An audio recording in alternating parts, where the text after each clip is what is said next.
নমস্কাৰ আকৌ আপোনালোকৰ মাজত নতুন এটা ভিডিঅ' লৈ আগবাঢ়িছোঁ। আপোনালোকে ভিডিঅ'টো স্কিপ নকৰাকৈ সম্পূৰ্ণ শেষলৈ চাই থাকিব, কিয়নো যিসকলৰ ৰেচন কাৰ্ড আছে সেইসকলৰ বাবে এই ভিডিঅ'টো অতি জৰুৰী হ'ব, অতি গুৰুত্বপূৰ্ণ হ'ব, কিয়নো যিসকলৰ নাম কৰ্তন হৈছিল সেইসকলৰ নাম কেনেকৈ সোমাব।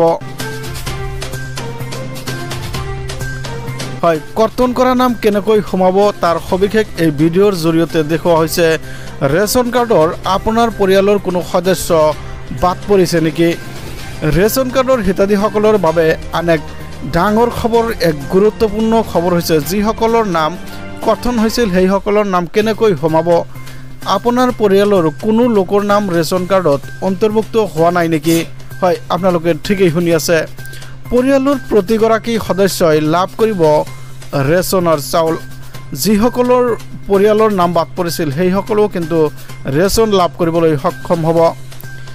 কাৰ্ডত নাম থকা প্ৰতিটো পৰিয়ালে লাভ কৰিব ৰেচন। নাম নথকা সদস্যৰ নাম আপুনি অন্তৰ্ভুক্ত কৰিব পাৰিব। এই ভিডিঅ'ৰ জৰিয়তে সবিশেষ চাওক। ৰেচনৰ দোকানীৰ সৈতে ইয়াৰ বাবে কৰিব লাগিব যোগাযোগ। যিসকল ৰেচনৰ দোকানী আছে সেইসকলৰ বাবে কিন্তু যোগাযোগ কৰিব লাগিব। নতুন সদস্যৰ সকলো তথ্য পাতি যোগান ধৰিব লাগিব বিভাগীয় কৰ্তৃপক্ষক। গাঁও পঞ্চায়তৰ জৰিয়তে প্ৰত্যয়িত হোৱাৰ পিছতেই অন্তৰ্ভুক্ত হ'ব কৰ্তন হোৱা নাম।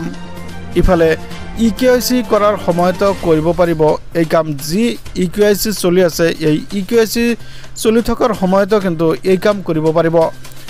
যদি কোনো লোকৰ মৃত্যু হৈছে তেনেহ'লে সেই নামটো কেনেকৈ কৰ্তন হ'ব ইয়াৰো সবিশেষ জনোৱা হৈছে। নতুন অন্তৰ্ভুক্তি আৰু কৰ্তনৰ কাম কৰিব পাৰিব আপুনি। ইয়াৰ বাবে আপুনি যোগাযোগ কৰক ৰেচনৰ দোকানীৰ সৈতে।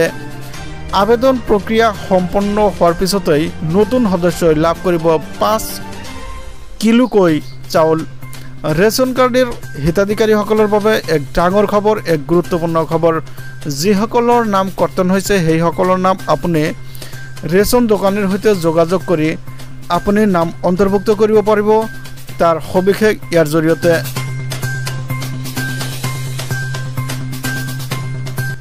হয়, আপোনালোকে ঠিকেই শুনি আছে। আপোনাৰ পৰিয়ালৰ কোনো সদস্যৰ নাম কৰ্তন হৈছে নেকি? যদি আপোনাৰ পৰিয়ালৰ কোনো সদস্যৰ নাম ৰেচন কাৰ্ডৰ পৰা কৰ্তন হৈছে সেই নামটো আপুনি কেনেকৈ অন্তৰ্ভুক্তি কৰিব?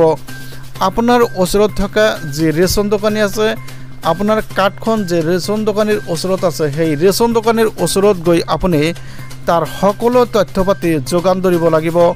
আৰু সেই তথ্য পাতি কিন্তু ঊৰ্ধ্বতম কৰ্তৃপক্ষই কিন্তু পাব লাগিব। আৰু এইটো হ'ব এই পঞ্চায়তৰ জৰিয়তে কিন্তু এই কামখিনি সম্পূৰ্ণ কৰা হ'ব। আৰু যদি আপোনাৰ এই কামখিনি সম্পূৰ্ণ হয় পঞ্চায়তৰ জৰিয়তে আপুনি এখন ফৰ্ম ফিল আপ কৰি দিয়ে তেনেহ'লে কিন্তু আপোনাৰ নাম অফিচত গৈ আপোনাৰ নতুন সদস্যৰ নাম অন্তৰ্ভুক্ত হ'ব।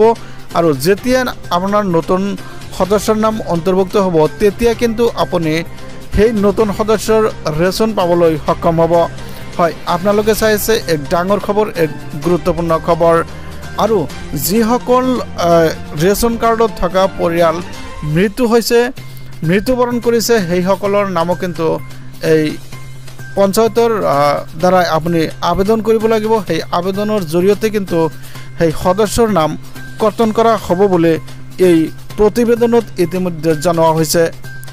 তো ভিউয়াৰ্স, ভিডিঅ'টো ভাল পালে চেনেলটো ছাবস্ক্ৰাইব কৰি দিব, ভিডিঅ'টোত এটা লাইক কৰি দিব, কমেণ্টছ কৰিবলৈ নেপাহৰিব।